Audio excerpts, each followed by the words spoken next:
mbokk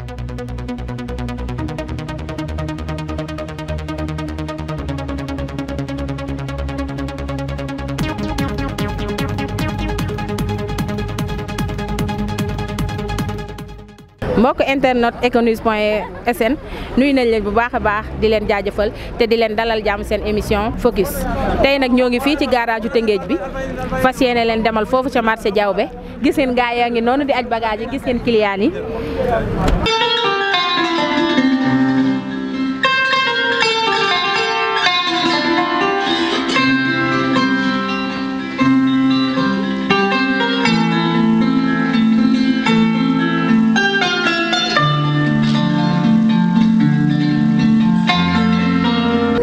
ñoo ngi nii di waaj a dugg ci bis bi xam naa di leen jox dog di dig daje rek ba ci kanam incha allah.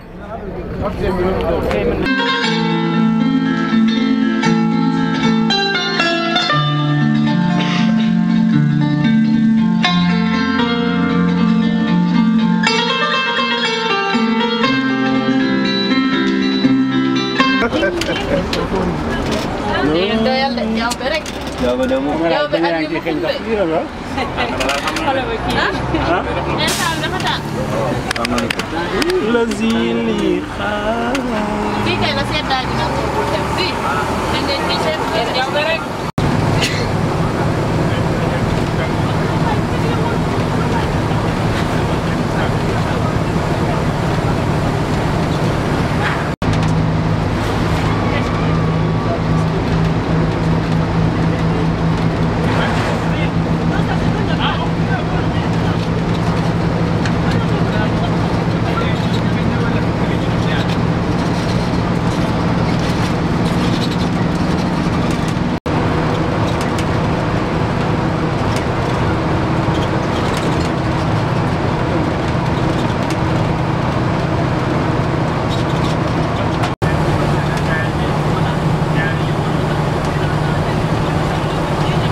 Bonsoir chers amis internautes d'econews.sn. Sénégal nag ku xamul Diaobé dégg nga ko lan moo ko waral lu tax Diaobé marché Diaobé nekk marché international ba gën a important ci sous-région bi léegi lan moo waral loolu noonu ñi fiy ñëw bu ñuy ñëw lan la ñuy andi bu ñuy dem ba lan la ñuy yóbbu lan mooy seeni jafe-jafe est-ce que ñoo ngi gis seen bopp ci luuma bi.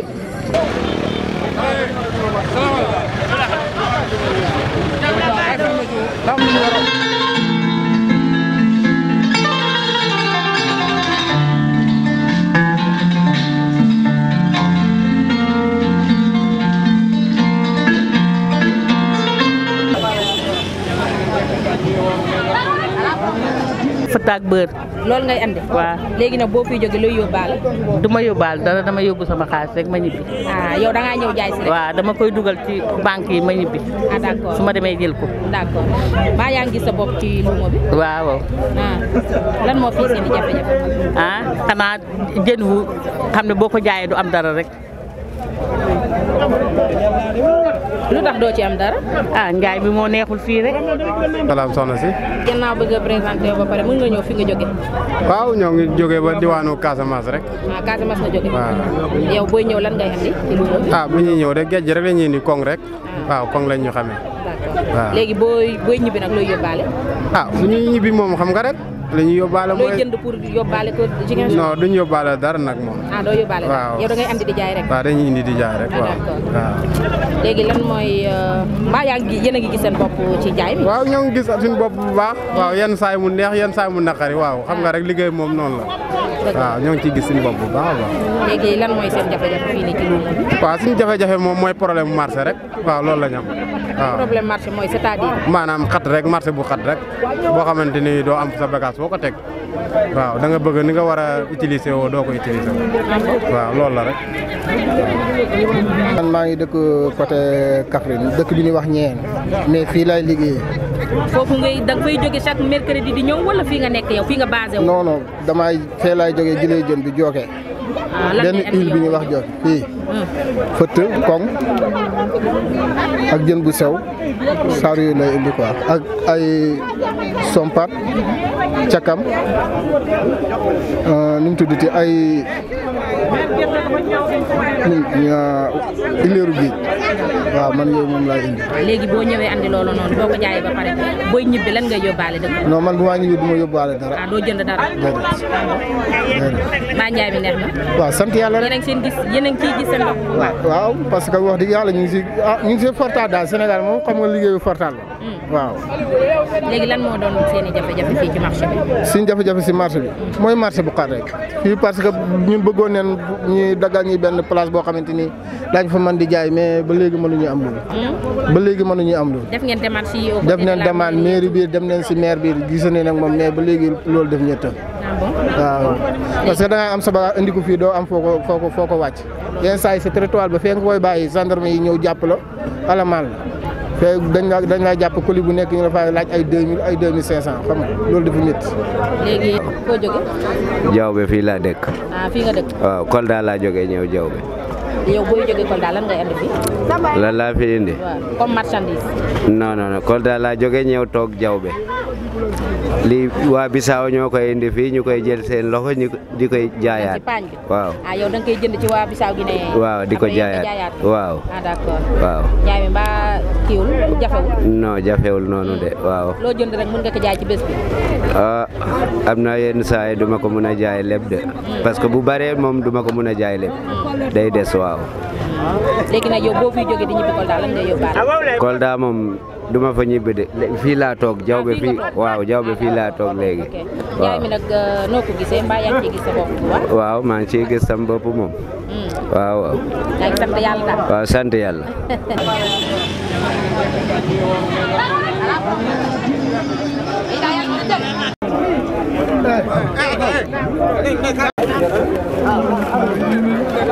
min sinanta e foftiyal oɗo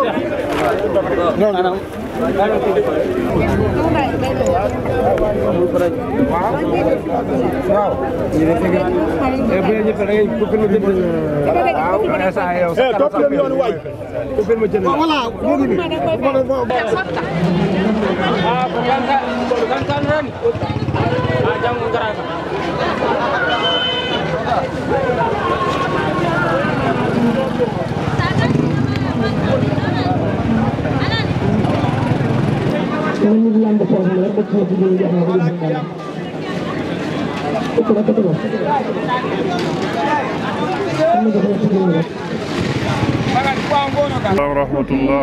yow la kan. man la Mamadou Gningue. tonton foo jóge. man Njagañaaw laa dëkk. Njagañaaw nga dëkk. waaw. yow lay jaay. man géej laay jaay ak keccax. kañ nga commencé jaay loolu. yàgg na de passé na 10 ans léegi. léegi yow nga ne foo dëkk. Njagañaaw laa dëkk. léegi li ngay andi nii di ko jaay fii Njagañaaw nga koy jëlee wala fii nga koy jëlee. Kafountine laa koy jëlee. fan.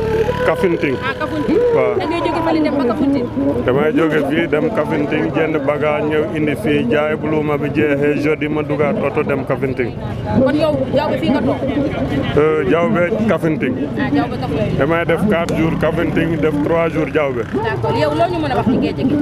géej gi daal fu mu ne nii ah ñu ngi ciy góorgóorlu di ci sant yàlla mais matuwaay yi moo manqué amuñu fu ñu toog jaay espace yi ñuy toog fu 10 personnes nekk 2 personnes moo fu war a nekk ñun espace yi ñu am sax matul 2 mètres 50. def ngeen ay jéego pour ñu wutal leen ay espace. def nañ ay jéego dem nañ ci mairie def nañ lépp waxtaan nañu ak moom wax nañ ko sunu métit mosuñu gàntal mais def ñuy dig yoo xam ne finalement dañu dem ba découragé dematuñu sax waaw. yéen a ngi fay duut yi yaa ngi fay taxi def lépp li war daal mais ba léegi. ñun ñu ngi def lépp te boo xoolee semaine bu nekk liy dugg fii ci bagage day mat ay 25 millions 30 millions chaque semaine waaw waaw. yow kañ nga commencé jaay géej bi nee naa la yàgg naa ko jaay léegi lu ko manqué 20 ans bariwul parce que def bu jekk dama toogoon Kafountine di ko liggéey di ko jaay baana Ndakaar yi ba mu yàgg ma commencé nag di génni di ñëw fii di jaay. léegi comme 20 ans nga ko jaay jaayum njëkk bi ay presque ay 15 ans derrière. jaay bi ak jaayu léegi bi noo ko gisee. bu njëkk bi moo ganoon a gaaw moo ëppoon rentabilité parce que boobu jamono naqarewul nii parce que léegi nit ñi bu jaaxle nga dem jaay parce que liggéey amatul xale amatuñ lu ñu def parce que géej bu jekk mag ñi ak jigéen ñoo ko doon jaay mais xale amuñu lu ñu liggéey loolu moo tax léegi affaire dafa saturé waaw liñ ci doon jaay quantité bu ñu doon jaay mënatuñ ko jaay rentabilité bi aussi dafa wàññeeku waaw. léegi mais malgré jafe-jafe yéen a ngi siy gis seen bopp. ñun ñu ngi ciy faraatu parce que jaay yàlla def ciy def barke waaw ñu ngi ciy faraatu waaye nag état bi bu dugaloon loxoom waxuñu sax ñu jox nit ñi xaalis mais mu jox leen foo xam ne mën nañ fa toog xaar fa yàlla dinañ gën a gis suñu bopp. mais daal loolu rek mooy seen problème maanaam. daal marché mooy suñu problème amuñu marché te marché bi. man la Omar Diawbe lañ ma gën a Omar Diawbe. boo demee Dakar ñëpp Omar Diawbe la ñuy wax. Omar foo jógee ñëw fi. maa ngi jógee Dakar fi ñuy wax Bargny. yow kañ nga commencé ñëw Diawbe. Diawbe yaakaar naa bu mu juumalee 89 laa commencé ñëw Diawbe boobu Diawbe boo ñëwee fii diwtiir bi yaa ngi koy jëndee fanweeri dërëm litre asafla juróom fukki dërëm lépp fanweer ak juróom boobu temps Bissau Arabie mooy géej fii boo ñëwee da ngay waxaale dañuy jël géej bi nga waxaale boobu macha allah marché bi naan trop am na njëriñ waaye en ce moment moom marché bi fi mu toll nii wax dëgg yàlla nit ñi dafa koom-koom bi dafa gën a bëri nii Guinée Bissau nii Mali nii Guinée Conakry nii Sénégal ba Rosso Mauritanie dañuy daje fii ci marché bi marché nag ab dëkk nag bu li amee ci Sénégal gouvernement bi moo ñu war a jàppale à 100% parce que façon doomu aadama bu mu ne moo ci ne malgré force de l'ordre ñu ngi def seen àq ñu ngi liggéey def nañ seen mataay ci yëf yi waaye taxawaay bi rafet ñu ngi koy rafetlu waaye nañ gën a góorgóorlu yokk si taxawaay bi parce que marché bi la ñu am depuis 89 maa ngi ñëw Diawbe boobu kër léegi yow boo jógee Bargny. lan ngay andi ban marchandise. bon bu njëkkoon daana andi ay marchandise jóge ko Bargny andi ko fi waaye léegi defatuma ko damay ñëw rek jënd bagage yóbbu. léegi da ngay ñëw les mains vides après nga ñëw jënd marchandise yóbbu. jënd marchandise yóbbu dem jaay ñëwaat. waaw looy faral di jënd fii boo ñëwee. fii naa fi faral di jënd tege-dege junjeer paañ géej lem diwtiir yëpp dama koy jënd faral di jënd di yóbbaale waaw parce que mooy sama liggéey daal. léegi noo gisee njaay mi. alhamdulilah doom ju góor moom loolu yàlla séddee na nga ko nangu rek nga xam ne lii la yàlla séddee sa liggéey la liggéey nag boo koy def da ngay xam ne yow yaa ngi liggéey waaw nga ciy dimbali waate ngay dimbali nii ñi ngay dimbali sa bopp waaw askan nuy Sénégal loolu moo ko laaj ñuy dimbali waate ñuy liggéey suñu liggéey teg si yoon ku ci nekk xam fooy teg sa tànk xam fooy jàppale sa morom xam fooy aw sa morom ba bañ a réeroog moom. Moussa Diao, je suis maire de la commune de Diaobé Kabéndoum depuis juillet 2014. Notre commune a été créée en 2008 et notre équipe qui est en place a pris service, comme je vous l'ai dit tantôt, en juillet 2014. C'est une commune qui a une population d'à peu près 26 000 habitants et qui est située dans le département de Vélingara, arrondissement de Salikodi Salé, région de Kolda. La commune de Diaobé Kabéndoum, c'est une commune que la plupart des pays limitrophes fréquentent tous les mercredis, parce que c'est le jour du marché hebdomadaire. Mais comme vous l'avez constaté, maintenant, mardi comme mercredi, les gens sont là. Et c'est des milliers de personnes qui viennent là, c'est des milliers de véhicules qui arrivent à Diaobé, Kabéndoum. parce que c'est l'appellation de la commune, pour échanger divers produits. C'est essentiellement l'huile de palme, l'arachide, les oranges, les animaux.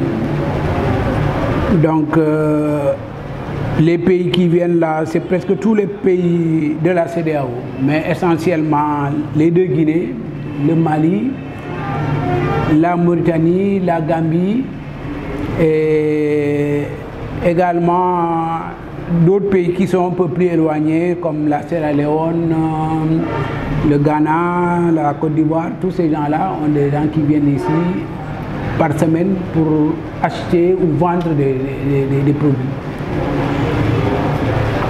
Alors, ce que nous attendons de l'État, c'est vraiment le suivi de ce qui se fait ici. Le gouvernement actuel a octroyé à notre commune un complexe commercial pour 1,2 milliard.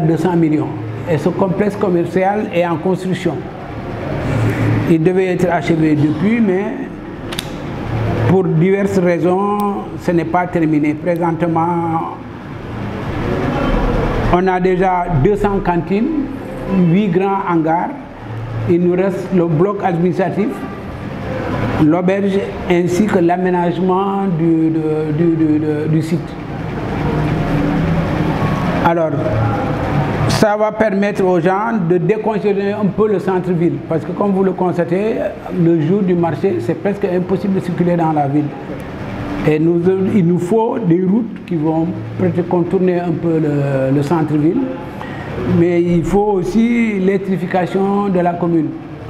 Le PUDC est en train de faire du bon travail ici, mais l'un des problèmes que nous avons par rapport à ce projet PUDC, c'est que souvent les gens qui viennent pour électrifier certains quartiers de la ville ne parlent pas au conseil municipal. Donc ils viennent, ils attaquent un quartier, ils travaillent à l'insu de la mairie. Vous imaginez que ça pose des problèmes. Parce que les priorités que nous avons, peut-être ce n'est pas les leurs, et c'est nous qui connaissons les besoins des populations, et eux, ils ne passent pas par nous pour choisir les quartiers sur lesquels ils travaillent. Donc ça, c'est un problème qui est très sérieux. L'autre question que nous avons, c'est le problème de l'eau. Bon, nous avons besoin d'étendre le réseau d'adduction d'eau, mais pour le moment, nous avons 2 châteaux. Ces 2 châteaux sont insuffisants par rapport aux besoins de la commune. Mais qui dit eau dit un circuit. C'est la raison pour laquelle moi j'ai fait comme priorité dans la commune, c'est le lotissement de la ville.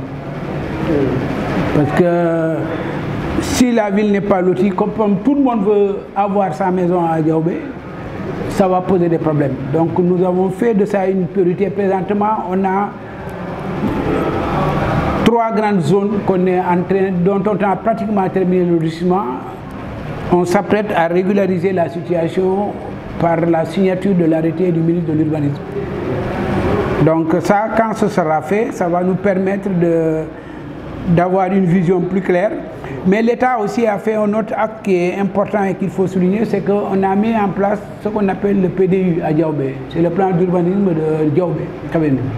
Ce plan d'urbanisme permet de situer et de répartir la ville en zones, et dans chaque zone, on a prévu certaines activités. Il y a des zones d'habitation, des zones industrielles, des réserves pour permettre à l'État et à la commune de mettre en place des équipements dans le futur. Les gens, et nous faisons tout pour que les gens soient au courant des choses, mais malheureusement, bon, souvent, l'heure d'écoute, c'est l'heure de la télé. Donc on a ce problème-là. Ce qui fait qu'on est en train de voir comment on va régler ce problème. Bon, nous pensons que tous ces problèmes-là que nous avons à régler, on ne peut pas les régler seuls. On a des bailleurs de fonds. On a signé des conventions. Bon, on travaille particulièrement avec l'USAID, mais on travaille aussi avec ENDA. qui sont en train de nous aider, et même par le ministère de l'Environnement, le JGI, c'est un organisme qui a des financements coréens, qui est en train de nous aider en matière d'ordures. Bon, donc ça, c'est des sentiers qui sont là, sur lesquels on travaille et qui n'ont pas encore abouti. Mais nous faisons des mains et des pieds pour vraiment faire avancer les choses. Parce que comme je vous ai dit, une commune qui a presque 11 ans maintenant, on a autant de charges que des communes qui sont nées il y a 50, 100 ans. Ibrahima Diallo Diawbe numéro 1. Ibrahima foo jógee papa. Man dama jógee Maamu.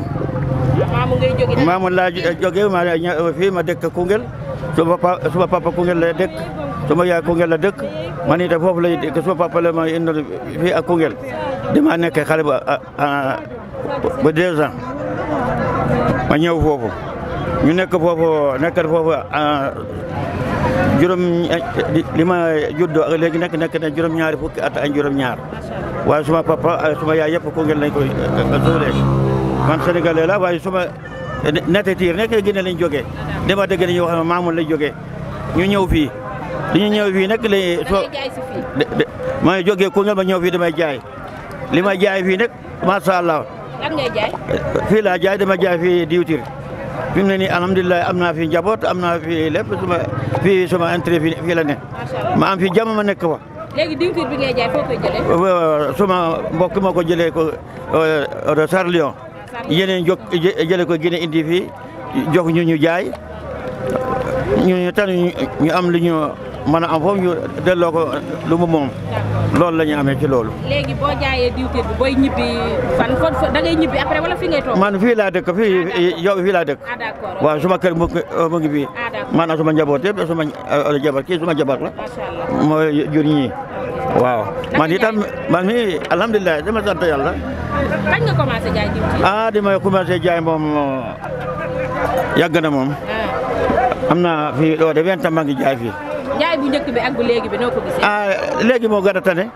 alhamdulilah parce que liggéey foo la nga mën a yàggee loolu nga mën a amee foofu dara. moom nag nit ñi su la xamee moom nii am na confiance ci nit ñi am na confiance ci man. léegi yow ñan ñooy say client en général. en général moom dama am client bu baax. ñan la bu am jom. jógee Dakar. jógee Kees jógee Mbour. loolu jógee Tamba. jógee Saalum Daar. ñeneen ñi day jógee ak Ziguinchor. waaw. maanaam clientèle bu varié nga am daal. non client am na original moom. léegi yow yaa ngi gis sa bopp si njaay bi boo jaayee par exemple yaa ngi ciy génn bu baax. alhamdulilah. damay for sama wërsëg. sant yàlla bu baax. fi mu ne nii li ma santee liggéey bi nag parce que mu ne loo mënta am ci réew. ci nguur gi ngay mën a sant. nguur gi nag may nañu jàmm. dañuy sécurité bu baax. sécurité Diawbe dañuy sécurité bu baax. suma xel dal.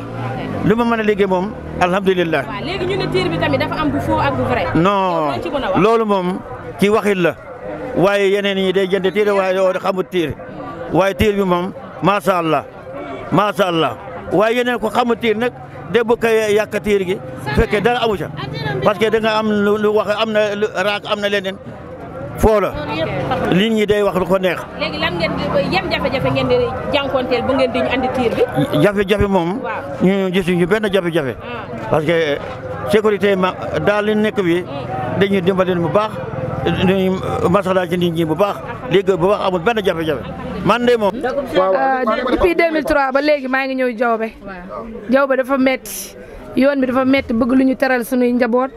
teral sama yaay teral samay doom teral samay famille moo ma tax di jóge campement Ngexox ba Diawbe ay kilomètres ñëw marché bi metti na coono bi nekk yoonu Diawbe metti na macha allah ñu ngi sonn bëgg luñ jox sunuy njaboot. yow booy jóge campement Ngexox looy andi. man su may jóge campement Ngexox di ñëw Diawbe di indi xaalis pour jënd si bagage maximum naa indi 500000 pour indi ñëw jënd si bagage chaque luuma damay ñëw Diawbe ñëw jënd si ay bagage si loolu rek laa nekk bëgg lu may teral samay njaboot. boo ñëwee Diawbe yan genre bagage ngay jënd. damay jënd diwtiir damay jënd ndox limon damay jënd lem damay jënd géej gi damay jënd nettatu waaw. ci marché boo demee ngay xoox ci marché ngay jaay wala da nga am clientèle boo xamante da ngay dem. dama am sama place bu may jaay dama am sama place bi may jaay. dama am sama benn place bi may jaay su ma jegee Diaobé damay exposé samay bagage sama place di jaay waaw. léegi yoon bi metti na de. yoon bi metti na trop yoon bi moom kuy wax metti na rek da ngay metti yoon bi dafa metti trop waaw yoon bi moom metti na trop metti waay bi yéen a ngi ciy gis. waaw ñu ngi siy gis suñu bopp waaw ñu ngi sant yàlla comme ni ñu koy waxee rek ñàkk jariñu waaw ku ñàkk rek da ngay jariñu waaw teel a xëy rek di guddee wàcc nag waa di yaakaar Baye Karim nag di ko ñaanal rek ci kaw ci kanam yokk rek ak ndam. defar naa waaw. fooy daw. Dakar Diaobé. Dakar Diaobé. waaw ah d'accord noo gisee yoonu Dakar Diaobé bi nag. yoonu Dakar Diaobé métti rek. métti na montage yi bëri na jafe-jafe yi bëri na ku ci mën a jàppale daal moom bëgg nañu ko. yan mooy doomu liimal tuuti si jafe-jafe. ci jafe-jafe montage moom bëri na. montage mooy. montage douane eaux et forêt gendarme bëri nañ ci yoon bi trop. amu ci benn solution nag moom. waaw. yow kañ nga commencé daw Dakar. 2007 ba léegi. 2007 ba léegi. waaw. malgré que métti bi yaa ngi ciy gis sa bopp. maa ngi ci gis sama bopp moom. booy dem bis bi day fees booy ñibbi mu fees. non des fois nag du chaque jour mu neex de. des fois nga ñëw fees ñibbi fees des fois moom yaa ma gën a xam da nga mën a ñàkk da nga maanaam daal toog ngay bañ comme orel moom xam mënul chaque jour da ngay toog orel soo amee benn nit di nga dem soo amee ñaari di nga dem soo feesee di nga dem soo feesul di nga dem loolu mooy orel. léegi yow booy jógee Dakar dawal rek ngay def doo andi marchandise di jaayaale fi. déedéet dawal rek lay def doo kii noonu. déedéet. doo dee yëfu séeréer. déedéet. bagage yi nag bagage yi nu muy def ak bagage yi.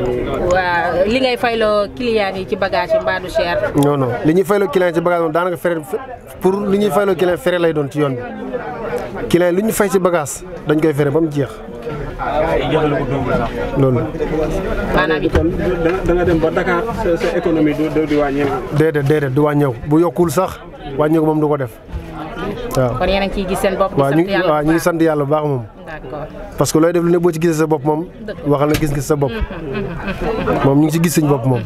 xam nga loolu depuis 2007 ba léegi boo gisoon sa bopp moom bàyyi nga seet beneen solution waaw. mais gars yi itam nga yaakaar ne seen papier yi bu matoon est-ce que dinañ leen sonal. ñun. waaw oto yi doo ko dawal sans papier. léegi lu tax na ñu leen teg coono yooyu noonu tamit. lu tax ñu teg coono yooyu. waaw xam nga yow oto bi bëri na bagage. waaw xam nga bagage baax na kese moo fi ne. yow léegi soo demee ci montage.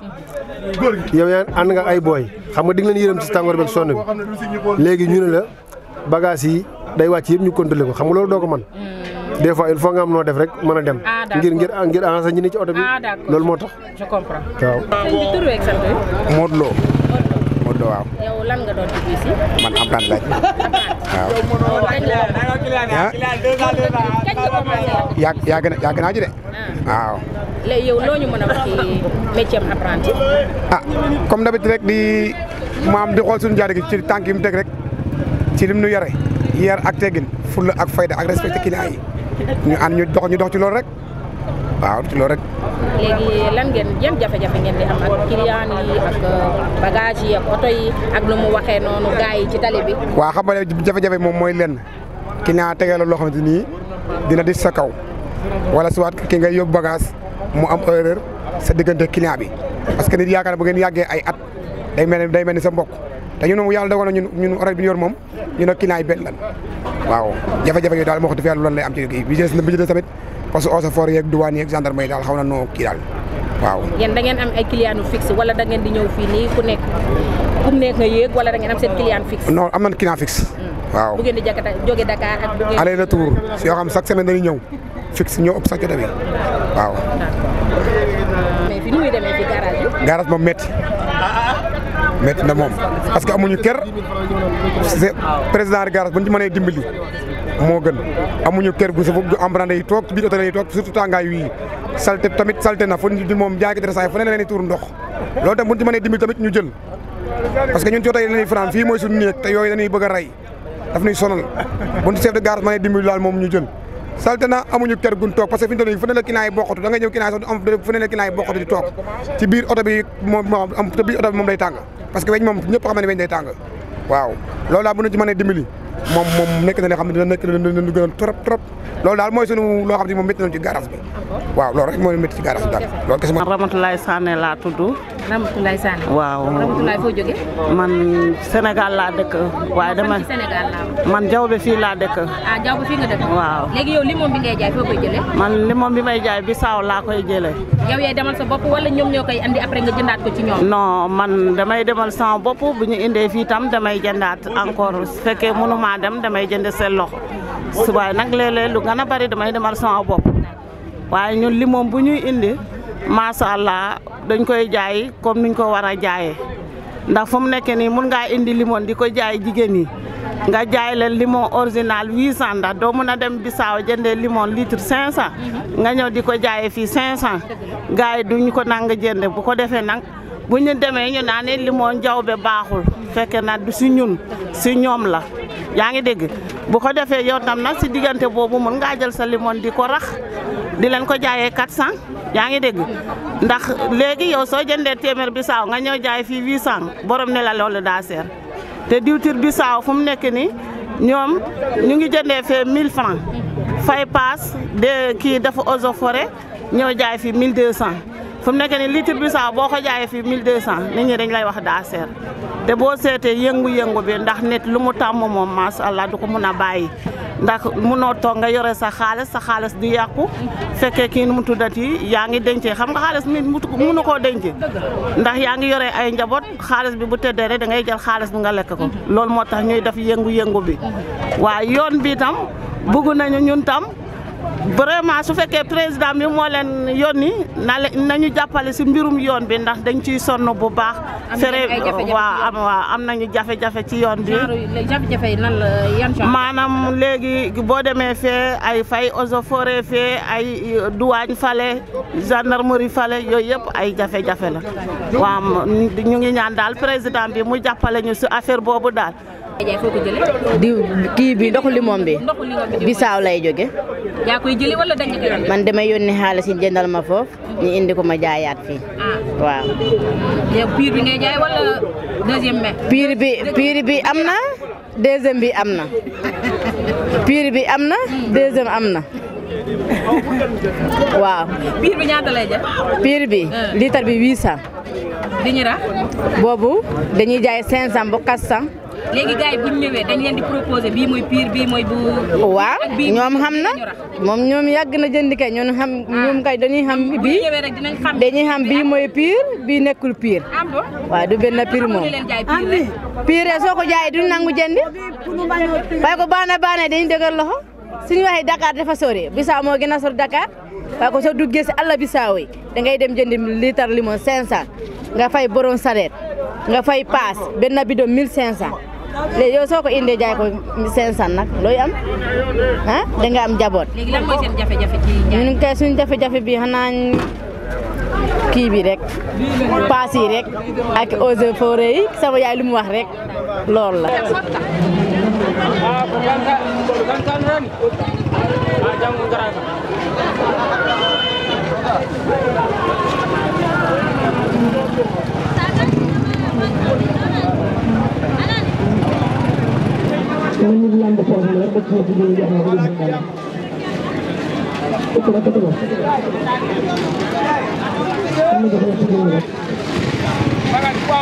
ami internet Deconnews.sn seen émission focus tey lii la leen andiloon fii ci marché Diaobé bi dugg nañ ci biir marché bi xool nañ njaay mi xool nañ nu muy demee dem nañ ci mairie bi waxtaan ak maire Diaobé bi defal nañu tuuti historique dëkk bi wëral nañ leen laat dëkk bi xool njaay mi nu mu fiy demee wax nañ seen i jafe-jafe ak seen i mëbët bu ko defee ñoo ngi leen di sant di leen gërëm di leen jox dig daje ci beneen émission focus.